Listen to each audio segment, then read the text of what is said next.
akhirnya Nissan Ariya masuk juga ke Indonesia. Tapi sayangnya belum untuk dijual, hanya untuk kita tes saja. Nah, alangkah lebih baik kalian PDKT dulu sama mobil listrik andalan Nissan yang satu ini. Kali aja cinta.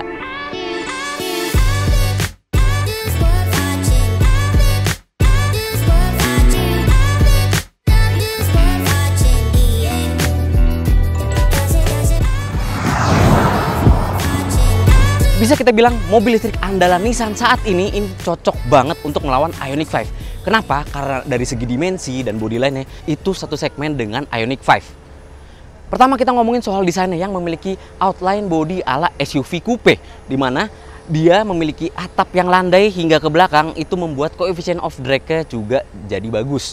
Dan kalau kita lihat di bagian mukanya, V-motion khas Nissan itu masih terlihat sama dengan kayak Nissan Sakura.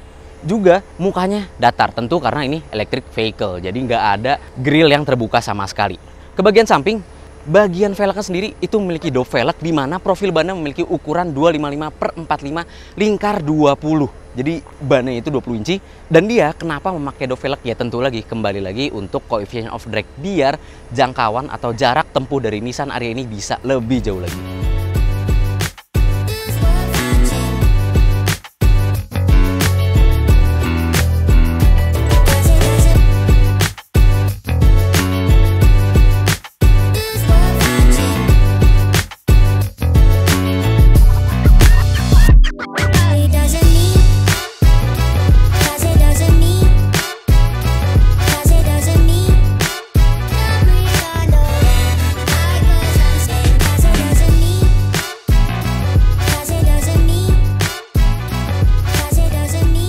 Nah, kalau kalian penasaran soal kapasitas bagasinya, dia memiliki kapasitas bagasi sebesar 466 liter, yang dimana cukup besar untuk SUV coupe listrik. Dan soal lampunya, tentu Nissan Ariya ini memiliki desain yang sangat futuristik dengan lampu yang semuanya sipit dan juga sudah full LED. Mungkin di antara kalian udah ada yang sadar, ada logo e-Force di belakang Nissan Ariya yang kita coba ini. Karena yang kita coba ini adalah varian tertinggi dari Nissan Ariya saat ini. All-wheel drive dan memiliki baterai sebesar 90 kWh yang real usage-nya itu 87 kWh. Dimana dengan kapasitas baterai tersebut, Nissan Ariya dapat menempuh jarak hingga 405 km untuk yang dual motor e-Force ini. Kalau yang single motor front wheel drive itu bisa sampai 450 km jarak tempuh aslinya. Pengecasannya sendiri tentu memiliki AC charging dan juga DC charging, di mana AC charging itu sebesar 7 kW dan membutuhkan waktu sekitar 14 jam dari 0% sampai 100%. Untuk DC chargingnya sendiri, dia membutuhkan waktu sekitar 35 menit doang, dari 10% sampai 80%. Jadi dengan spesifikasi baterai tersebut, Nissan Ariya cocok banget untuk melawan Hyundai Ioniq 5 maupun Kia V6 yang all-wheel drive sekalipun. Dan enaknya, karena ini bukan Nissan Sakura yang cuma dijual di Jepang, Nissan Ariya ini adalah model global yang colokannya udah CCS. Wah, sesuai banget sama SPKLU di Indonesia.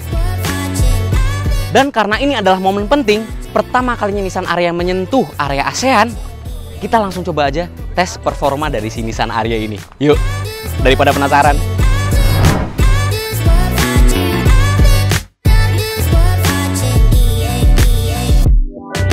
Oke, sekarang kita ada di dalam Nissan Ariya. Untuk tuas transmisi sendiri ya, ciri khasnya mobil listrik Nissan ya. Jadi dia bener-bener minimalis banget, interiornya juga minimalis banget. Dan sekarang kita mau mulai jalan. Oke, kita start. E-pedal kita matiin dulu karena kita mau ngerasain bedanya. Nah, kalau e-pedal kita nonaktifin, kita lepas gas, dia bakal ngelos aja. Jadi nggak ada pengeremannya sama sekali ya. Cuma kalau e-pedal kita aktifin, nah, kalau kita lepas gas, dinamo motor listrik dan pengeremannya langsung intervensi. Tuh, jadi one pedal driving. Nah, sama dengan Nissan Sakura, kalau kita mengaktifkan fitur e-pedal, tuas rem yang di kaki juga ikutan ngerem juga tuh. Dia bakal ngerem juga. Nah, dan sekarang kita mau coba zigzag. Kita coba kelincahan dari si Nissan Ariya ini. Oke, kecepatan 40 km per jam. Nah, wah, setir direct banget. Dan dimensinya nggak ngaruh loh. Ini padahal punya dimensi yang gede, tapi karena ada teknologi e-Force yang membagi distribusi tenaga dan pengereman di 4 rodanya membuat berbelok di Nissan Ariya ini bener-bener gampang banget. Jadi lupa sama dimensinya. Wah, ini menyatu banget sama driver. Jadi nurut banget ketika driver mau belok kemana. Buntut nggak ngebuang, hidungnya juga terarah dengan sangat baik. Cakep, cakep, cakep. Oke, dan berkat platformnya ya, dia punya center of gravity yang ada di bawah ya, bagian platform yang membuat ketika kita berbelok 60 km per jam di belokan lingkaran setengah besar ya atau kecil, itu tuh membuat Nissan Ariya ini tuh benar-benar terkendali, nggak ada rasa ngebuang sama sekali buntutnya. Jadi ketika kecepatan cruising berbelok, misalkan ya contohnya di tol ya, kecepatan 60 km per jam berbelok, ini nggak ada rasa limbung sama sekali. Wow, kontrol yang sangat bagus di Nissan Ariya. Nah, salah satu manfaat dari teknologi e-Force juga menyebabkan Nissan Ariya tidak mengalami brake diving sama sekali atau kondisi ketika melakukan pengereman mobilnya nggak nungging kayak yang terjadi di SUV leather frame. Teknologi ini juga diaplikasikan di mobil balap Nissan Formula E. Nah, sekarang kita simulasi tikungan kecil dengan batas kecepatan 40 km per jam. Jadi simulasi di dalam kota ya. Kita belok. Tuh, terarah dengan sangat baik walaupun nggak ada 4-wheel steering yang ngebuat ban belakang itu belok. Jadi Nissan Ariya ini nggak belok ya ban belakang, tapi tetap terarah dengan sangat baik. Ini jujur, di atas 40 km per jam pun gue berani. Wah, pede sih. Sumpah tuh. Wah, enak banget. Enak banget. Nah, sekarang kita nyobain safety feature-nya, lane departure warning, juga lane departure prevention. Oke, jadi safety feature-nya itu di Nissan Ariya ini ada lane departure warning sama lane departure prevention. Jadi kalau misalkan kita nggak deketin marka putihnya, nah dia bakal balikin lagi ngekoreksi ke jalur sebelumnya. Kalau kita mau pindah jalur, sign lagi dong. Nah, sebenarnya ya, Nissan Ariya ini memiliki ProPilot yang paling canggih. Jadi dia ada lane following assist, ada lane change assist juga ya. Jadi kita bisa pindah jalur tanpa gerakin setir pun kita bisa pindah jalur nih. Jadi cukup ngesen aja, jadi kita bisa pindah jalur dengan otomatis. ProPilot yang paling canggih dari teknologi Nissan soal safety feature. Tapi sayangnya karena ini sirkuit tertutup, jadi kita belum bisa nyobain fitur tersebut secara real, secara di dunia asli. Yang mungkin di kesempatan berikutnya. Oh ya, soal kecanggihan ProPilot juga dia sudah dilengkapi dengan adaptive cruise control atau Nissan menyebutnya intelligent cruise control, di mana itu bisa diaktifkan di kecepatan minimal 30 km per jam. Jadi kecepatan cruising di dalam kota pun dia bisa diaktifkan ProPilotnya. Cakep ya? Nah, sekarang kita mau cobain 0 sampai 100 km per jam, tapi karena kita kondisinya 3 penumpang, AC mati, mode sport mode, e-pedal juga mati. Sekarang kita coba. Oke. Nah, langsung dipentokin gasnya, Masya Allah. Langsung nyampe 100.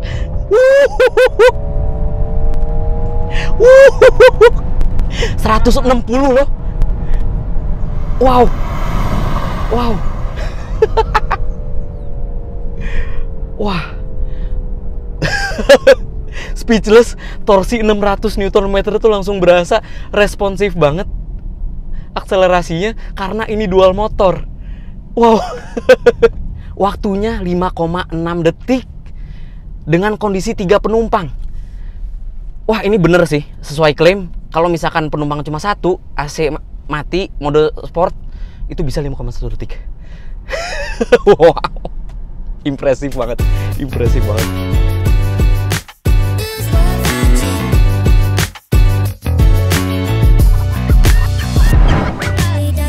Nah, untuk interior Nissan Ariya ini tentu seperti kebanyakan mobil listrik lain, di mana desainnya minimalis banget dengan suguhan bahan-bahan yang nggak bisa kita anggap main-main. Kenapa? Karena di bagian dashboard kita disuguhkan dengan bahan suede, terus ada bahan kayak panel kayak kayu gini di bagian dashboard juga, sama aksen warna rose gold untuk panel AC-nya. Nah, material-material tersebut juga berlanjut ke bagian konsol tengah yang juga memakai bahan vegan leather, termasuk joknya juga. Oke, secara overall desain memang Nissan Ariya menunjukkan bahwa mobil ini memang memiliki identitas atau KTP asli Jepang. Tapi nggak cuma itu aja soal desainnya, karena ada hal detail yang makin menguatkan kesan kalau mobil Nissan Ariya ini memang benar-benar sebuah mobil JDM. Kenapa? Karena di bagian ambient lighting, ya Nissan Ariya ini memiliki ambient lighting yang memiliki desain selayaknya pintu geser ala rumah Jepang yang dinamakan Fusuma. Jadi ambient lightingnya itu diberi kisi-kisi, diberi motif yang warna ambient lightingnya itu putih, mirip banget kayak pintu geser ala Jepang yang membuat kesan interior ini memiliki pendar warna putih. Keren banget detailnya. Lanjut lagi, nah gue pengen bahas soal layar yang dihadapkan di Nissan Ariya ini kepada pengendaranya. Jujur ada 3 layar di sini, nggak cuma head unitnya yang besar, nggak cuma driver information display-nya yang memiliki informasi yang banyak juga, tapi ada satu layar lagi yang dihadapkan ke driver, yaitu spion tengahnya. Spion tengahnya kalau kita aktifin itu ada kamera view-nya. Jadi kalau misalkan pandangan yang di belakang itu terhalang oleh penumpang belakang, kita bisa nyalain atau aktifin kamera tengahnya. Cakep ya. Nah, untuk 2 layar besar yang dihadapkan ke kita di bagian dashboard ini, kita belum bisa bahas detail karena waktunya terbatas banget. Tapi yang pengen gue informasikan di sini adalah head unitnya tentu sudah terkoneksi Apple CarPlay dan juga Android Auto. Walaupun memang untuk kamera 360-nya masih ciri khas Nissan ya, kurang high definition. Padahal ini mobil canggih loh. Lanjut lagi, di bagian setir kita dikasih driver monitoring system, dan untuk pengaturan setirnya udah full elektrik, tilt dan teleskopiknya.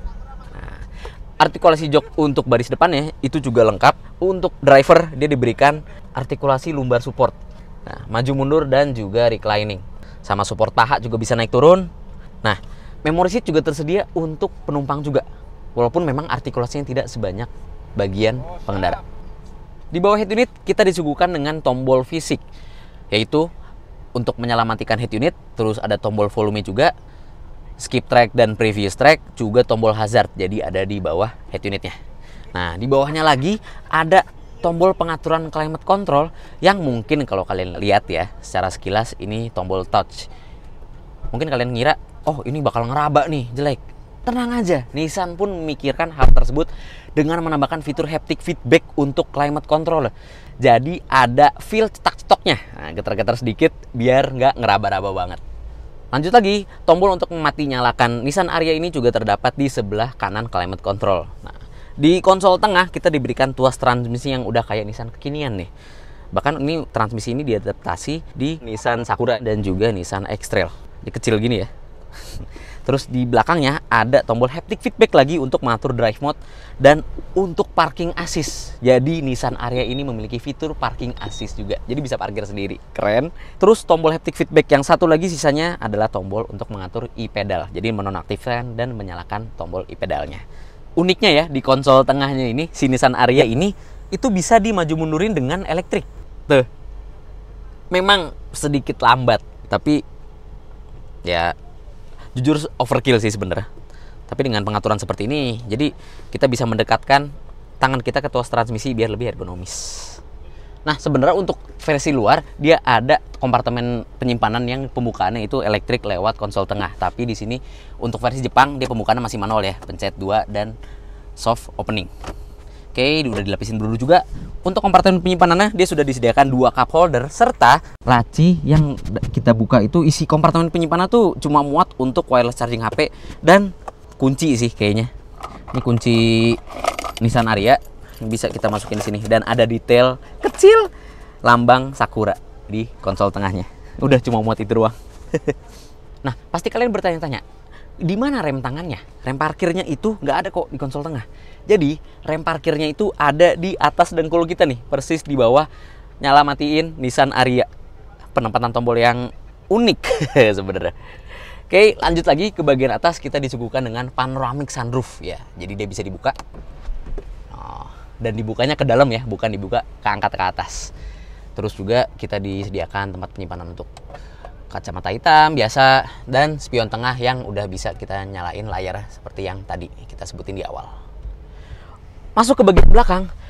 Wah, untuk ukuran badan gue yang 167 cm pun ini masih gerasa luas banget. Bahkan untuk yang lebih tinggi dari gue ya kayak 170 cm walaupun memang headroom tersisa sedikit karena seperti yang gue bilang di awal, ini bentuk SUV-nya tuh coupe, ala-ala coupe. Oke, untuk coefficient of drag ya itu ya. Nah, tapi legroomnya masih lega. Lihat nih, ini posisi gue berkendara dari dengkul ke kursi depan itu lega banget, luas, dan ruang kaki ya. Nah, kalau di mobil listrik biasanya platform itu tinggi lantainya karena ada baterai di bagian bawah. Tapi Nissan Ariya ini tuh bisa menopang kaki gue nih, menopang paha dengan pas. Jadi kaki gue nggak ngatung. Walaupun memang untuk kaki gue nih agak kejepit di bagian bawah kursi ya. Tapi karena nggak ada tunneling sama sekali. Padahal dia 4-wheel drive ya. Nah, enaknya mobil listrik tuh. Jadi begitu, dia untuk berpindah tempat, posisi, itu enak banget. Dan main kakinya tuh lega banget. Wah, bener-bener enak. Di belakang sini luas.